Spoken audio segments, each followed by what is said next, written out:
Bismillahirrahmanirrahim. Assalamualaikum warahmatullahi wabarakatuh.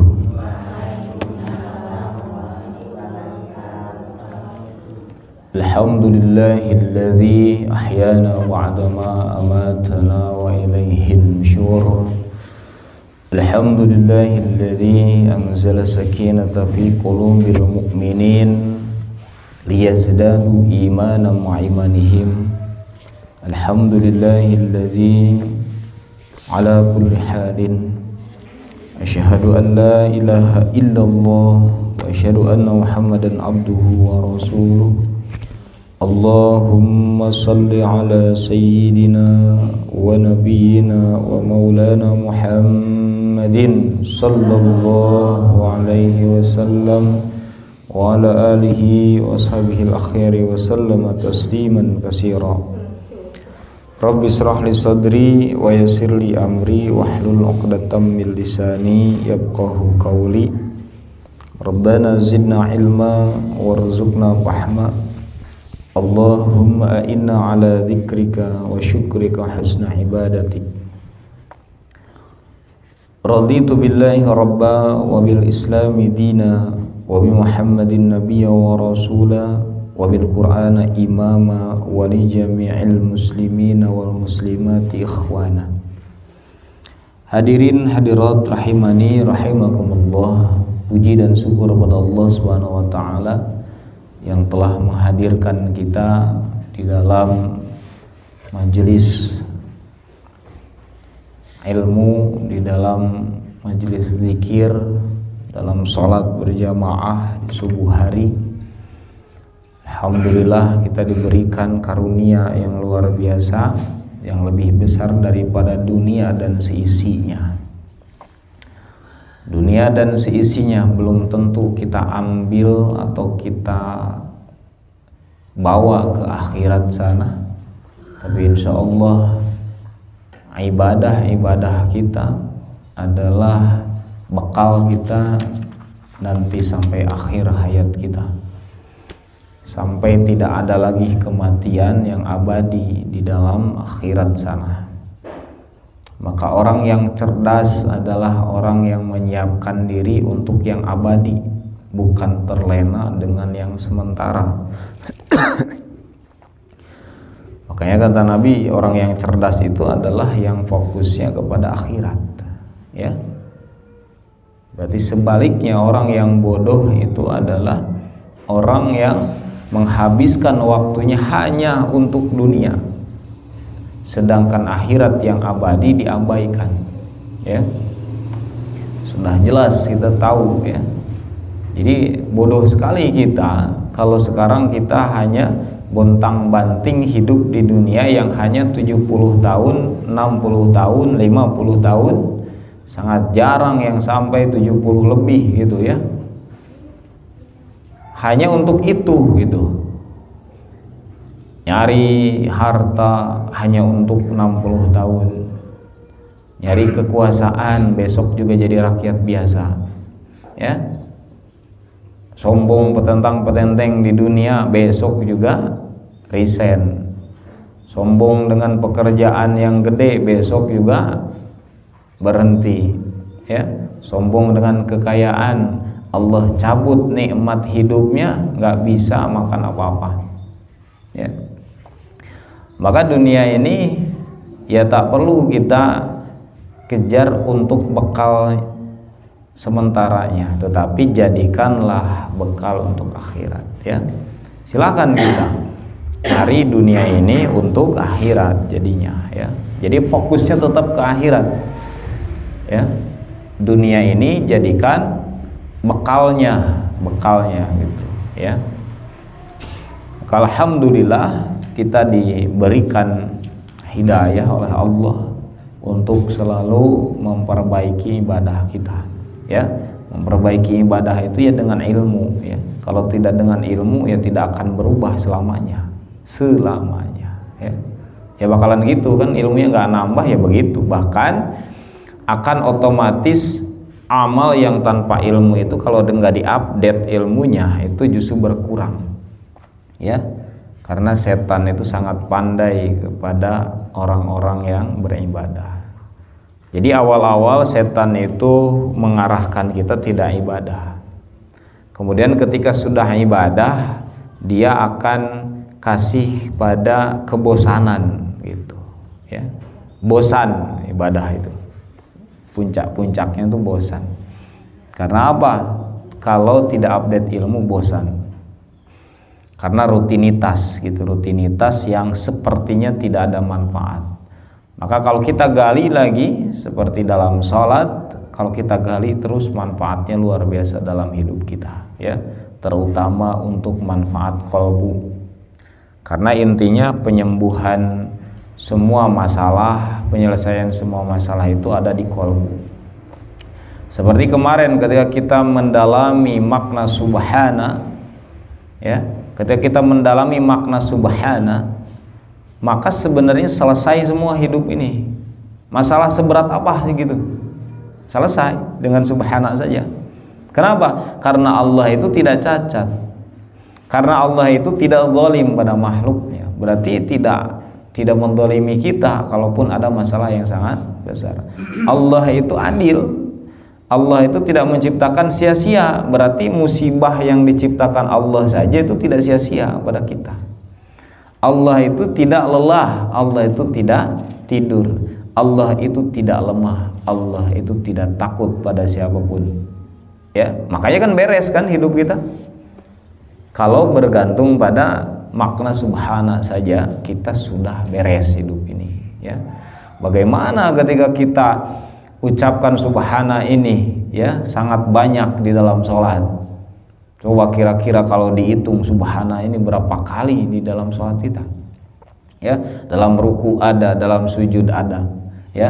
Ada yang 3 kali satu rakaatnya, 1 kali ruku 3 kali misalnya, berapa ratus kali kayaknya kita ini, ya. Coba 1 rakaat kira-kira berapa subhananya?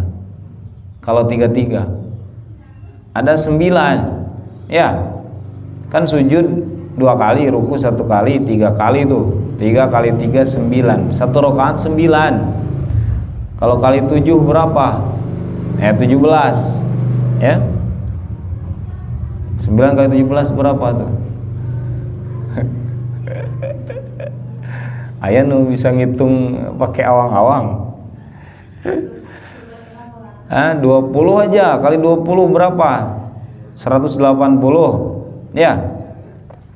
Berarti 170-an, 160 kali, belum sholat sunnah, ya. Berarti taruhlah 150 kali kita bergantung kepada Allah dengan subhana. Kita menyatakan bahwa Allah itu sempurna, Allah itu maha suci, suci dari kecacatan, suci dari penindasan, suci dari menciptakan sesuatu yang sia-sia. Jadi suci Allah itu, bersih. Allah itu tidak tidur, Allah itu tidak lemah, Allah itu tidak takut pada siapapun, gitu ya. Allah itu tidak cacat di setiap urusannya.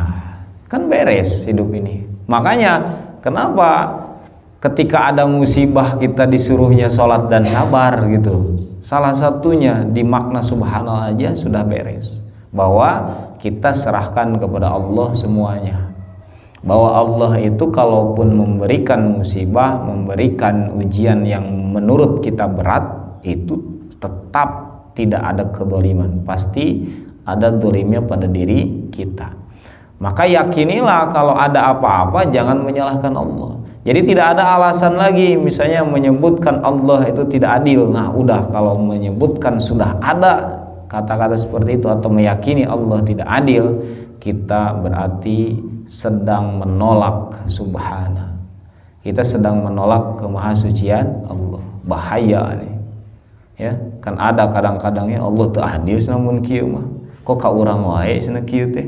Batur mah kitu, urang mah kieu. Terus dibanding-bandingkan, ya. Ini karena enggak ngaji. Kalau ngaji subhana mah beres sebenarnya kan.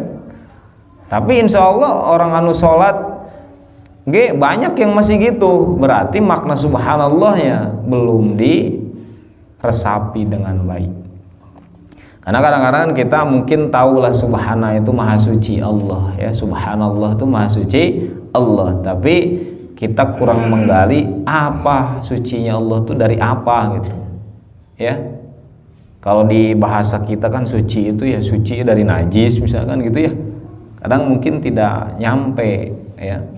Ternyata kalau dikaji lebih dalam lagi, ternyata suci ini luar biasa ya. Maka ketika subhanallah subhanallah kita berzikir kepada Allah, itu sedang melenyapkan apa prasangka-prasangka buruk dalam kalbu kita gitu ya. Jadi sedang melenyapkan tuh semua prasangka-prasangka buruk, keresahan hati ya, suhudzon kepada Allah itu dihilangkan tuh dengan kata subhana, subhana, subhanallah, subhanallah gitu ya. Gitu. Dan alhamdulillah kalau kita memaknai subhana di dalam Quran itu ada berapa kemarin? 41 kali. Jadi ketika ada subhana itu maha suci Allah, dan kita maknai maha suci Allahnya itu adalah Allah itu suci dari cacat, Allah itu suci dari tidak adil atau zalim, Allah itu suci dari menciptakan sia-sia, Allah itu suci dari lelah, Allah itu suci dari tidur, artinya tidak tidur, Allah itu suci dari lemah, Allah itu suci dari takut ya. Jadi nggak ada takutnya ya gitu. Makanya jangan, hati-hati di dalam bahasa keseharian kita terhadap tauhid ini ya gitu. Jangan menyebutkan Allah itu mungkin bosan, Allah itu mungkin takut, Allah itu mungkin bingung. Ada yang nyebutin Allah bingung. Allah bingung, Tuhan bingung kepada saya karena di saat saya mau dimiskinkan saya sedekah, jadi orang baik, jadi saya dikasih kaya lagi. Kan ada yang menyebutkan gitu, akhirnya miskin beneran aja nah. Itu bukan naon. Kan ada tuh yang menyebutkan, itu masalah tauhid juga itu ya kan gitu. Mungkin Tuhan tuh bingung sama saya tuh jahat juga, tapi karena berbuat baik Tuhan bingung, jadi dikayakan lagi saya katanya gitu. Nah itu bermain-main ya dengan sifat-sifat Allah. Baik, kita lanjutkan ke Rabbiyya ya, subhana Rabbiyya ya. Jadi Rabbiyya harus kita maknai secara dalam, karena Rabbi ini banyak sekali di dalam Al-Quran atau di dalam doa. Rabbi, kalau ini pakai ya, kan ada Rabbi kayak di dalam Al-Fatihah tuh Rabbil Alamin, Rabbil Alamin kan itu langsung nggak tanpa iya ya. Rabb itu kan berarti Tuhan ya. Nah kalau ada iya-nya berarti ada apa? Tuhanku. Rabbi, kalau disukunkan jadi panjang. Karena ini kalau dilanjutkan kan jadi Rabbiyal Azim ya. Jadi ini menunjukkan bahwa kita dekat dengan Allah ya, Rabbi. Karena ada ya Allah Tuhanku. Jadi ya itu menunjukkan dekat, karena pengakuan kayak Ummi itu menunjukkan dekat. Apa? Ibuku, Ummi itu. Jadi Ummi itu ibuku, Abi ayahku. Nyebut Ustad, kalau yang itu mah Ustadi, itu namanya Ustadku, guruku, namanya Ustadi itu guruku pakai ya, Ustadi guruku ya gitu. Kalau Ustad umum, kalau Ustadi udah khusus tuh guruku. Ummi ibuku, kalau ummu umum ya, ummu itu umum. Abi ayahku, kalau umumnya apa? Abu atau aba? Aba, abi, abu ya, abu. Kalau dia menginduk kepada anak-anaknya itu makanya disebut abu. Misalnya Abu Hurairah tuh ya, atau Abu Qasim. Kan Nabi juga disebutnya Abu Qasim.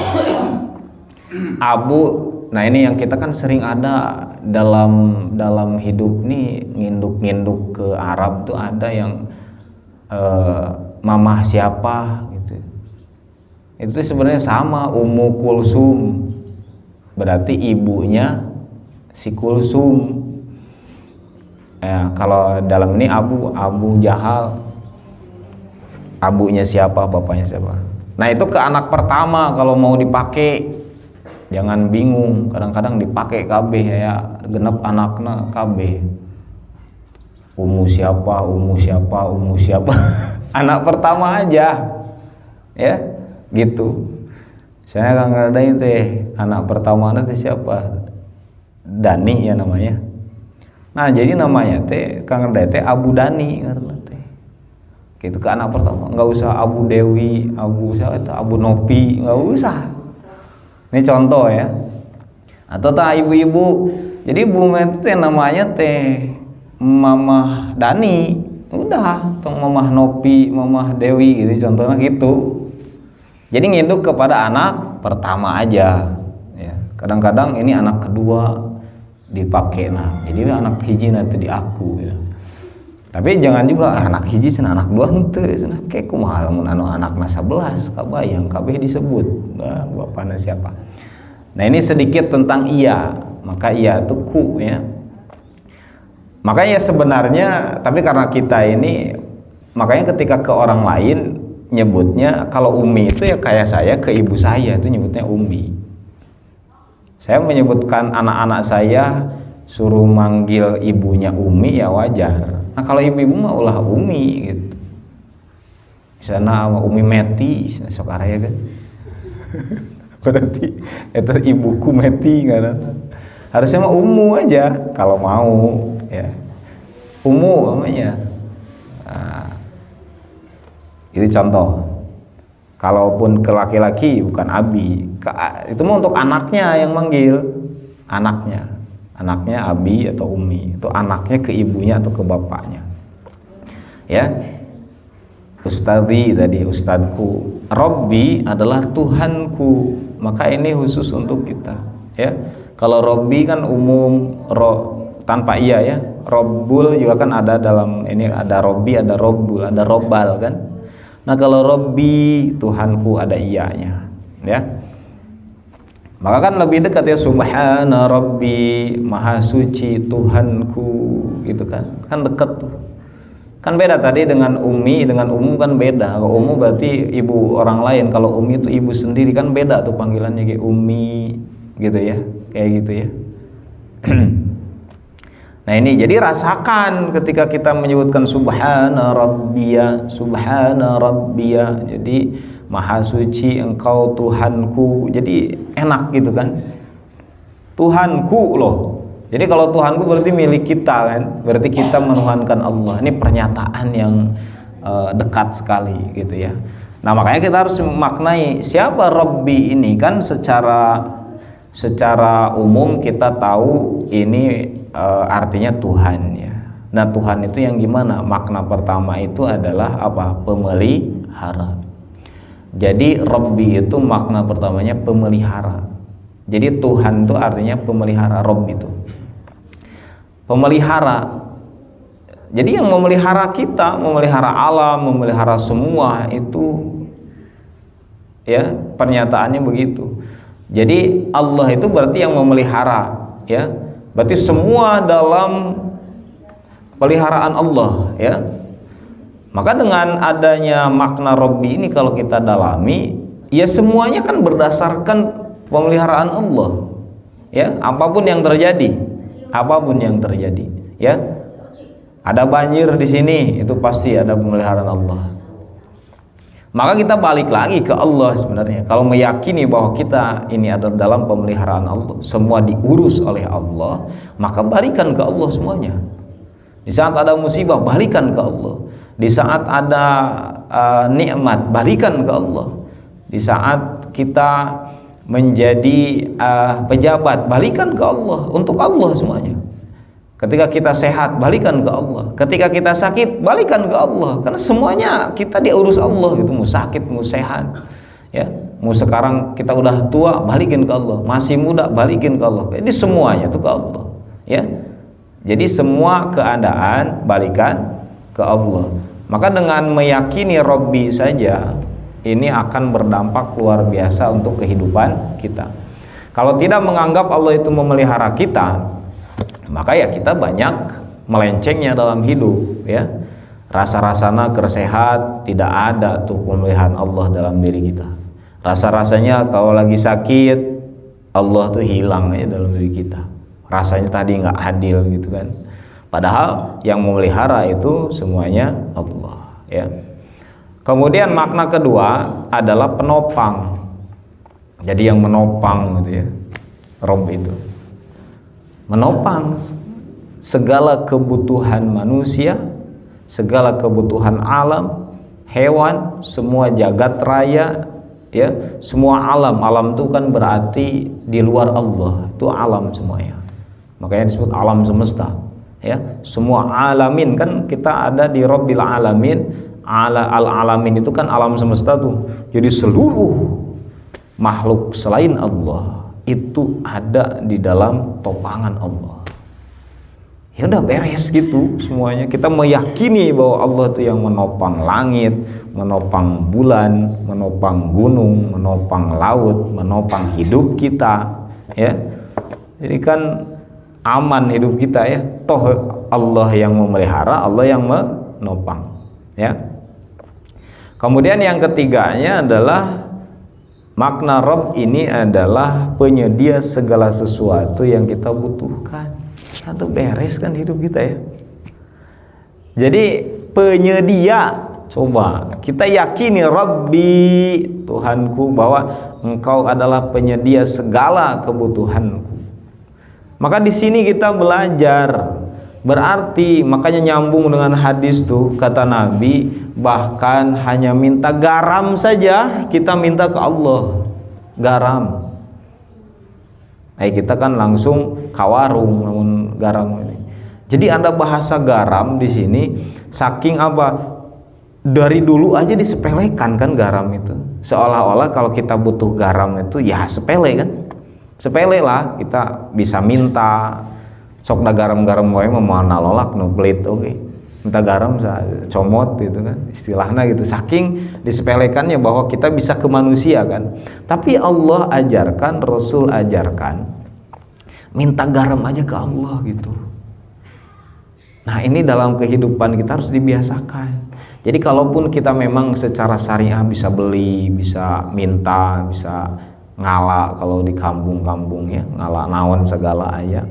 Tapi ketika ada keinginan apapun yang kita butuhkan, minta doa ke Allah ya. Garam beak di dapur, ya Allah saya minta garam, itu sambil lempang silahkan, sambil lempang ke warung mau duit 2000, tapi ulah jadi sandaran bahwa duit 2000 adalah yang memelihara kita. Kan itu perlu belajar kita tuh, karena kita masih bersandar pada bahwa yang menjadikan garam ada itu duit 2000, betul nggak? Yang menjadikan kita bisa mendapat apapun itu adalah duitnya itu. Makanya kita lagi menjadikan Rob berarti si duitnya. Makanya jangan heran sekarang berhala itu makin banyak, salah satunya duit. Kan ada bahasa awas nih, hati-hati bahwa duit itu bisa membeli segalanya. Bahaya tuh. Padahal yang bisa membeli segalanya siapa? Rob. Berarti kalau kita menganggap uang bisa membeli segalanya, memberi segalanya kan gitu kan, memberi kebahagiaan, memberi apa kan gitu kan, itu lagi menjadikan Rob. Makanya hati-hati. Makanya la ilaha illallahnya berarti hilang. Selama ini la ilaha illallahnya kemana? Tiada Tuhan selain Allah itu, tiada ilah selain Allahnya. Ternyata duit yang bisa menenangkan kita, yang bisa merasa kita kebutuhan dipenuhi oleh duit. Hati-hati ini. Makanya mari kita bersihkan dengan memaknai Rabbi, dengan memaknai la ilaha illallah ya, dengan memaknai subhana ya, di dalam setiap ruku sujud kita. Maka kita nafikan, hilangkan tuh semua ketergantungan kalbu kita kepada makhluk. Duitnya makhluk, diduruk atau leungit atau soeking seueuh artina. Tapi kenapa kita bersandar pada yang lemah itu? Lemah kan duitnya ya? Coba soekeun bagi dua. Payu mah itu dirapat deui ku salosiban mah payu. Saking lemahna duit. Tapi kok kita bergantung dan nyarinya luar biasa siang malam untuk ini. Ini ngobrolin tauhid ya. bukan artinya kita menyepelekan, ya, tapi harus hati-hati terhadap makhluk yang selama ini dalam hidup kita menjadi seolah ketergantungan. Hati-hati. Makanya kita belajar dari Sayyidina Umar, sesuatu yang mengganggu iman, yang mengganggu ibadah dihilangkan. Kita ada dua cara nih dalam hidup, mau mengubah mindsetnya, pola pikirnya, mengubah imannya terhadap benda itu, atau kalau tidak bisa hilangkan, gitu. Aya nu boga batu ali segede naon nih, segede jengkol, badang. Rasanya pede, aya rasa-rasa kekuatan. Nah itu lebih baik hilangkan, model gitu. Hari ini kita kapal asar mau duit gede, tebal, pede kan?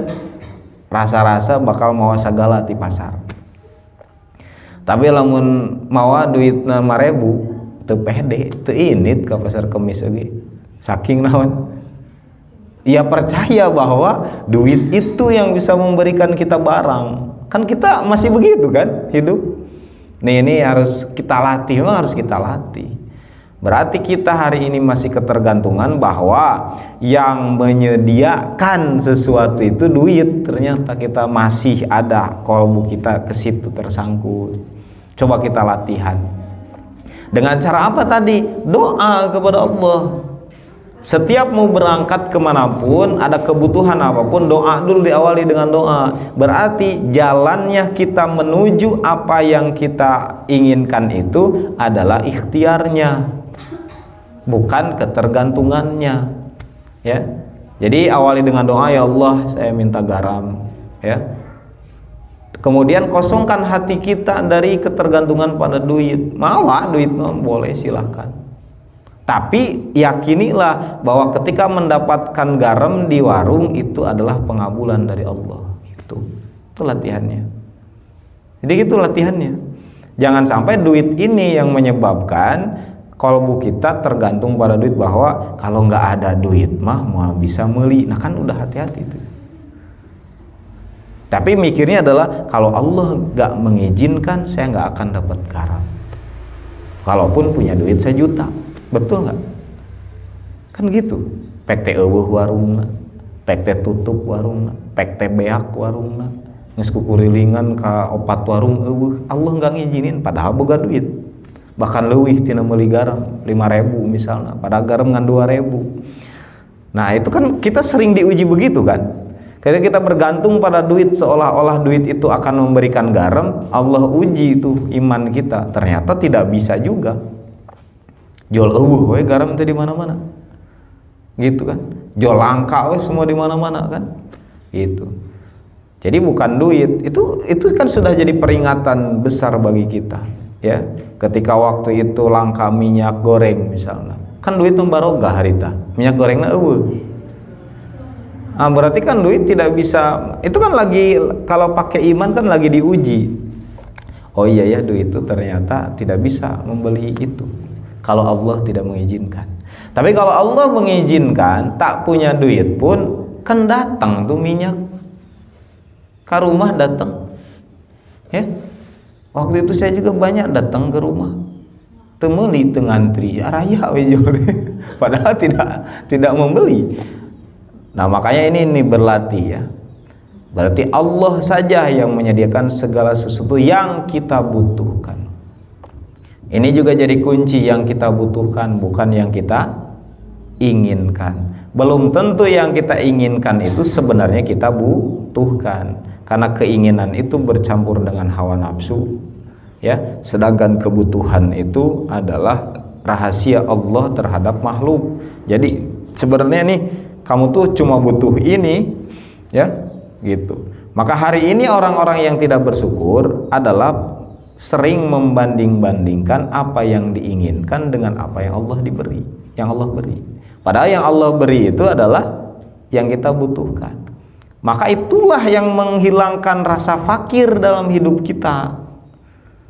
Kalau masih ada rasa kurang dalam diri, itulah fakir sesungguhnya, ya.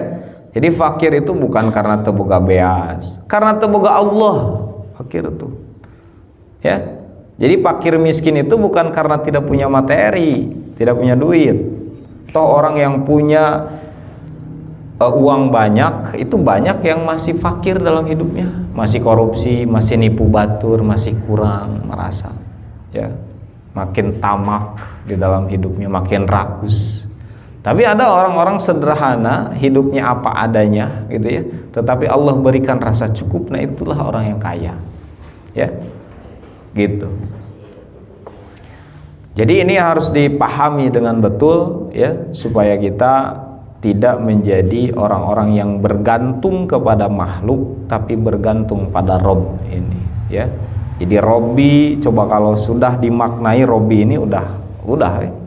Cuma nyebut Robbi aja tanpa doa apapun juga udah beres sebenarnya hidup kita, ya. Subhana Rabbi, Subhana Rabbi, udah beres. Ya Allah, Engkau Maha Suci, tidak pernah menindas, tidak pernah zalim, tidak pernah melakukan sesuatu sia-sia, tidak pernah tidur, tidak pernah takut, ya. Engkau adalah yang memeliharaku, Engkau yang menopangku, Engkau yang memenuhi kebutuhanku. Udah beres hidup ini,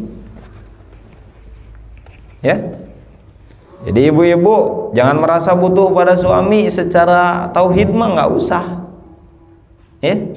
Bapak-bapak merasa butuh pada istri secara tauhid sebenarnya malah nyapin aja. Itu adalah makhluk yang Allah berikan, Allah datangkan untuk apa? Ya membuktikan bahwa penyedia segala sesuatu kan Allah. Jadi hanya makhluk yang Allah datangkan, nih istri untuk memenuhi kebutuhan kita sebagai suami. Ya Allah kan yang datangkan. Maka jangan berharap lebih pada istri. Jangan berharap lebih jadi segalanya bisa terpenuhi. Begitu juga para istri, jangan menggantungkan diri pada suami. Artinya bukan emansisasi. Kan ada gerakan emansisasi, gerakan apa? Feminisme namanya tuh, bahwa perempuan itu harus apa? Harus mandiri dan lain sebagainya. Enggak begitu, ya. Tapi ini dalam hal tauhid bahwa suami itu adalah makhluk Allah yang didatangkan untuk apa? Untuk bukti bahwa Allah itu memelihara sesuatu.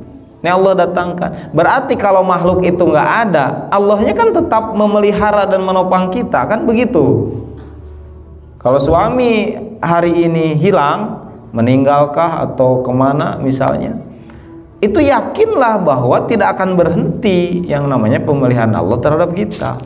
Kalau kita nggak punya tauhid, ya, ketika suaminya hilang, stres. Ini neruskeun nyicil motor, jangan gitu. Mikiran nanti bukan cicilan kan mah. Kulkas can kabayar. Jadi karena dunia akhirnya sedih. Sedihnya tuh karena nu mayar deui engke. Karena kabayang istrinya misalnya nggak bekerja, maka timbullah nanti hari ini banyak yang jadi feminisme, seolah-olah harus mandiri jadi istri itu, nanti kalau suami hilang kamu susah. Banyak yang begitu karena itu nggak punya tauhid. Padahal istri itu sedang dinyamankan oleh Allah, didatangkan satu makhluk yang bertanggung jawab, yang lebih kuat, yang lebih hebat dan jadi pemimpin dalam rumahnya. Nih laki-laki namanya, silakan nikmati kepemimpinannya gitu. Engke lamun geus eueuh nya kumaha Allah. Datangkeun deui engke. Datangkeun deui. Apakah kitanya jadi berdaya atau nanti didatangkan laki-laki baru yang mengurus gitu, ininya polanya. Jadi nggak usah dari sekarang ikut-ikutan gini, nanti bisi suami eueuh, ayeuna orang sibuk weh dengan apa? Kemandirian. Nanti bisa jadi ketika sedang sibuk dalam kemandirian, kewajiban kepada suaminya hilang, malah durhaka hari ininya. Gitu, ya. Malah durhaka ke suami. Hak-hak suami yang hilang karena kita disibukkan persiapan yang belum tentu terjadi. Padahal bisa jadi istrina heula nu maot. Iya kan? Maotna istrina. Wong persiapan cenah bisi suami maot cenah abi urang persiapan senaan gitu cek istrina teh. Rek teh pangheulana. Pangheulana maot. Ya. Nah, ayeuna alhamdulillah kita punya contoh nih, Mak Rum udah ditinggalin suami berapa tahun, Mak? Ini kita contoh nih konkret nih ya. Mak Rum berapa tahun udah ditinggalin suami? Hah? Bapak ieu suami 8 tahun. Ayeuna kan siap yang memelihara murum siapa? Ya Allah, datangkan lagi yang lain. Kan sekarang sehat-sehat udah 9 tahun. 9 tahun yang tadinya mungkin dianggap suami ini kan penopang rezeki itu. Sekarang 9 tahun beres. Ya, 9 tahun ada yang ngurus, 9 tahun sehat, 9 tahun hidup. Ya kan? Ini contoh konkret dalam hidup kita. Jadi tidak perlu bergantung pada makhluk. Makhluk ini nggak ada, udah nggak usah risau, ya. Karena makhluk ini juga pemakan rezeki, ya. Jadi anggap semua ini makhluk ini tuh pemakan rezeki, bukan pemberi rezeki. Nah, tukang dahar kabeh, ya kan? Itu tukang dahar mah meyakeun dahareun lain mere dahareun gawena. Da merege pasti sesa dahar manehna.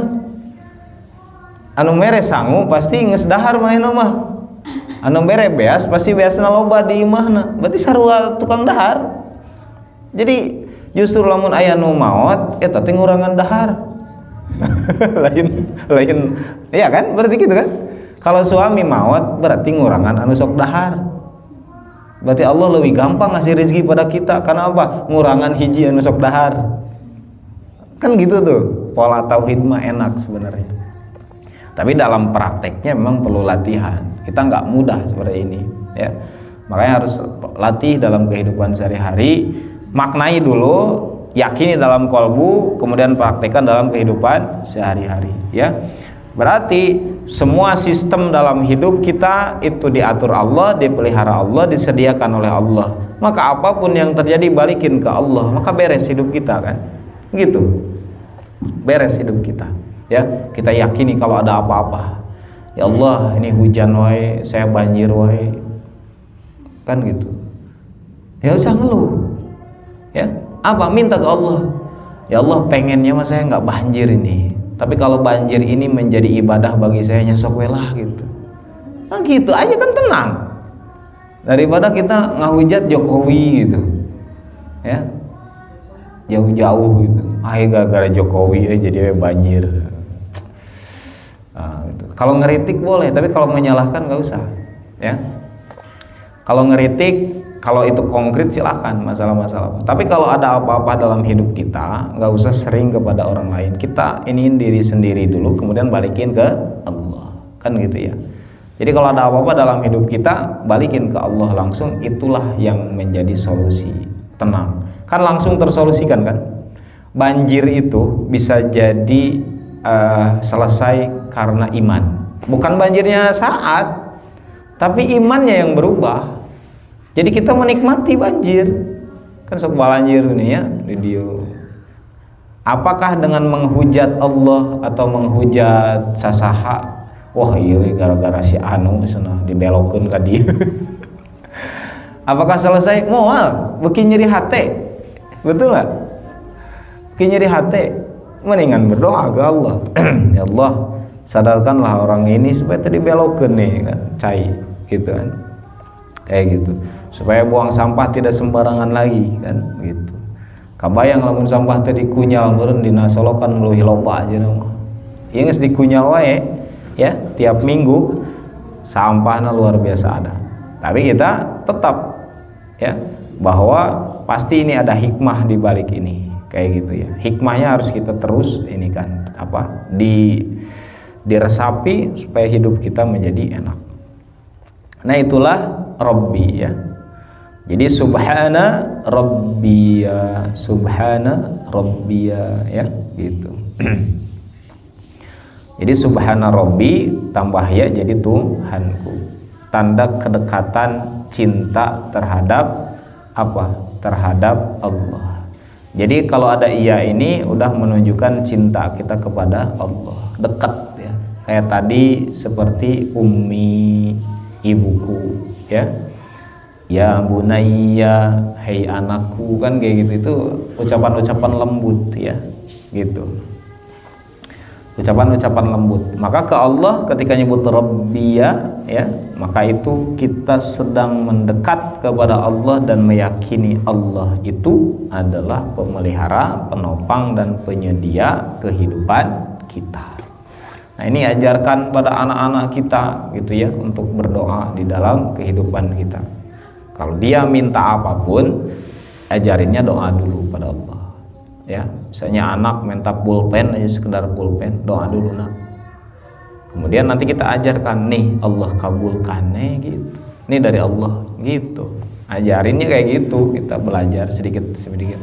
Atau minimal kepada hal yang besar. Anak kan sering minta, misalnya minta apa, doa dulu nah. Suruh doa dulu. Tiap hari gitu doa. Suatu hari kita kasih ya, dengan cara kasih tuh ilmu tauhid. Nih nak, Allah udah kabulkan doanya. Nanti nempel tuh aktivitas seperti itu. Kalau ada apa-apa doa ke Allah, kemudian menunggu Allah mengabulkan, kan gitu. Sambil kita jalan, sambil kita gerak ya. Selama ini juga kan begitu kan. Jadi kalau berdoa ke Allah jangan maksa, doa aja terus sambil gerak ya. Gitu. Doa, gerak, doa, gerak, karena Allah pasti mengabulkan pada saatnya. Allah pasti mengabulkan pada saatnya yang tepat gitu. Kita sekarang minta apa, belum dikasih apa, pertama bisa jadi tidak butuh, yang kedua Allah tunda.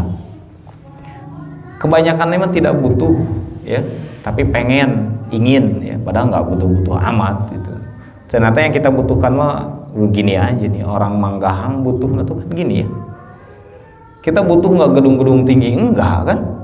Kita butuh nggak mobil mewah, enggak.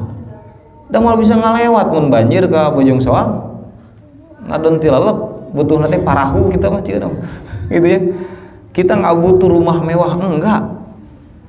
Rumah yang sepetak aja, beres-beresnya hese, balatak wae, komo lamun dibere 5 lantai ya.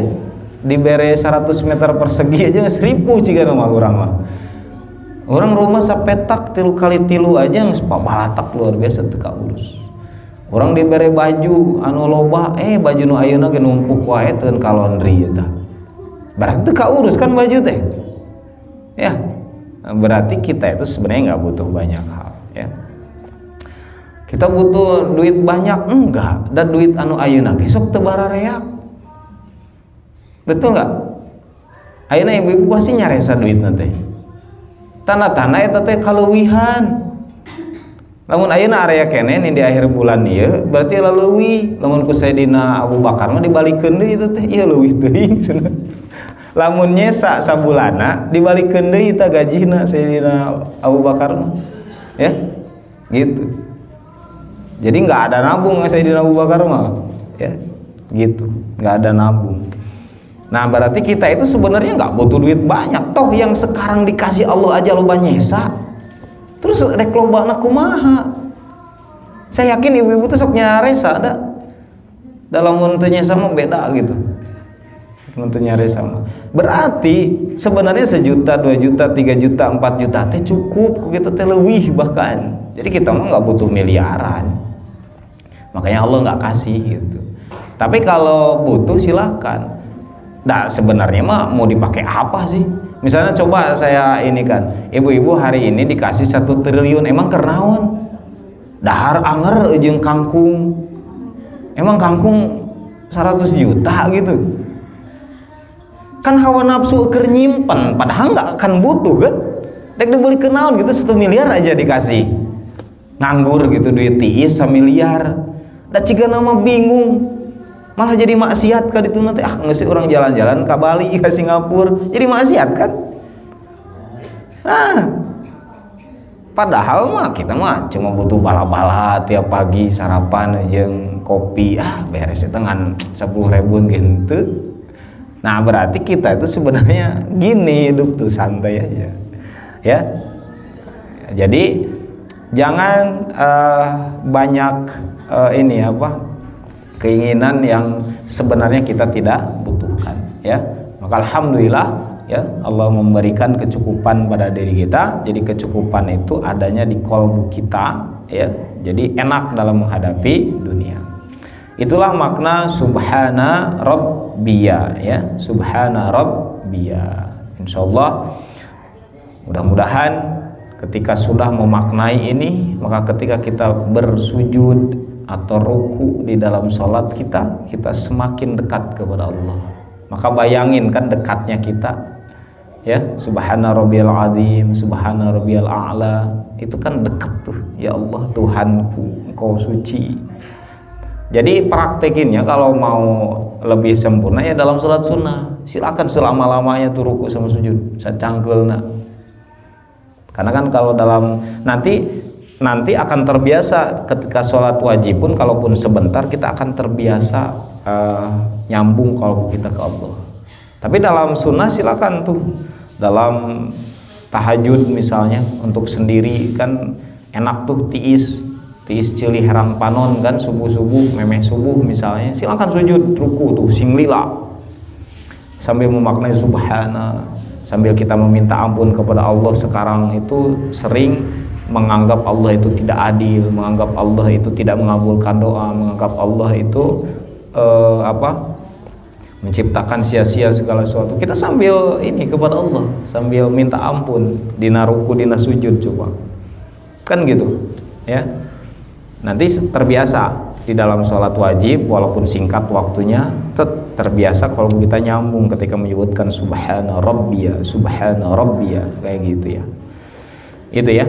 Mudah-mudahan Allah memberikan taufik dan hidayah, kemudian Allah memberikan kekuatan untuk kita lebih khusyuk lagi di dalam sholat, karena hanya sholat khusyuklah yang bisa berdampak bagi kehidupan kita ya. Jadi kalau belum berdampak berarti memang belum khusyuk, maka kita harus berlatih. Wallahu a'lam bishawab.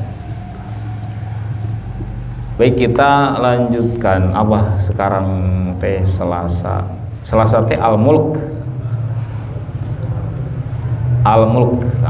mah tere 5 menit Al-Mulk mah ya.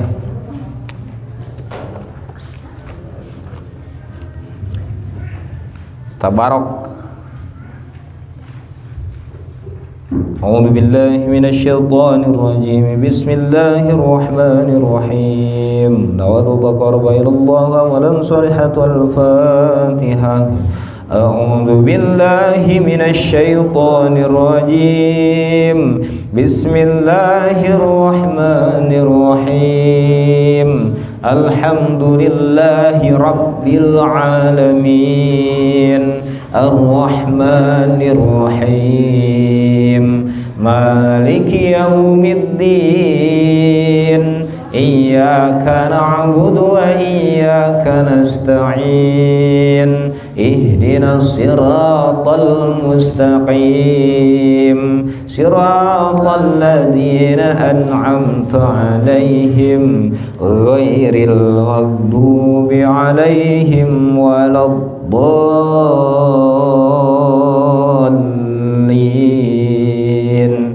Amin. Bismillahirrahmanirrahim. Tabarakalladzi biyadihil mulku wa huwa ala kulli syai'in qadir. Alladzi khalaqal mauta wal hayata liyabluwakum ayyukum ahsanu amala wa huwal azizul ghafur. Alladzi khalaqa sab'a samawati tibaqa ma tara fi khalqir rahmani min tafawut farji'il basara hal tara min futur thumma rji'il basara karrataini yanqalib ilaikal basaru khasi'a yanqalib ilaikal basaru khasi'a wa huwa hasir. Walaqad zayyana as-samaa'a ad-dunya bimasabiha wa ja'alnaha rujuman lisyayatin wa a'tadna lahum 'adzabas sa'ir walilladzina kafaru birabbihim adzabu jahannam wa bi'sal masir. Idza ulqu fiha sami'u laha shahiqan wa hiya tafur takadu tamayyazu minal ghayz kullama ulqiya fiha fawjun sa'alahum khazanatuha alam yatikum nadhir qalu bala qad ja'ana nadhirun fakadzabna wa qulna ma nazzalallahu min syai' in antum illa fi dhalalin kabir wa qalu law kunna nasma'u aw naqilu ma kunna fi ashabis sa'ir fa'tarafu bidambihim fasuhqan li ashabis sa'ir innal ladzina yakhshawna rabbahum bil ghaibi lahum maghfiratun wa ajrun kabir wa asirru qawlakum aw ijharu bih innahu alimun bidhatis sudur ala ya'lamu man khalaqa wa huwal latiful khabir huwa alladhi ja'ala lakumul arda dhalulan famshu fi manakibiha wa kulu min rizqih wa ilayhin nusyur amintum man fis samai ay yakhsifa bikumul arda fa idha hiya tamur am amintum man fis samai ay yursila alaykum hasiba fasata'lamuna kayfa nadhir wa laqad kadzdzaba alladhina min qablihim fa kayfa kana nakir awalam yarau ila at-tayri fawqahum saffatin wa yaqbidun ma yumsikuhunna illa ar-rahman innahu bikulli syai'in basir amman hadzal ladzi huwa jundul lakum yansurukum min dunir rahman inil kafiruna illa fi ghurur amman hadzal ladzi yarzuqukum in amsaka rizqahu bal lajju fi 'utuwwin wa nufur afaman yamshi mukibban 'ala wajhihi ahda amman yamshi sawiyan 'ala siratim mustaqim qul huwallazi ansha'akum wa ja'ala lakumus sam'a wal absara wal af'idah qalilan ma tashkurun qul huwallazi dara'akum fil ardi wa ilayhi tuhsyarun wa yaquluna madza hadzal wa'du in kuntum sadiqin innamal ilmu indallahi wa innama ana nadhirum mubin. Falamma ra'awhu zulfatan si'at wujuhul ladzina kafaru wa qila hadha alladzi kuntum bihi tad'un. Qul ara'aytum in ahlakani Allahu wa man ma'iya aw rahimana faman yujirul kafirina min 'adzabin alim. Qul huwa ar-rahmanu amanna bihi wa 'alaihi tawakkalna fasata'lamuna man huwa fi dhalalin mubin. Qul ara'aytum in asbaha ma'ukum ghawran faman ya'tikum bima'in ma'in. Sadaqallahul azim. Allahumma arhamna bil Qur'an waj'alhu lana imaman wa nuran wa hudan wa rahmah. Allahumma dzakirna minhu ma nasina wa 'allimna minhu ma jahilna warzuqna tilawatahu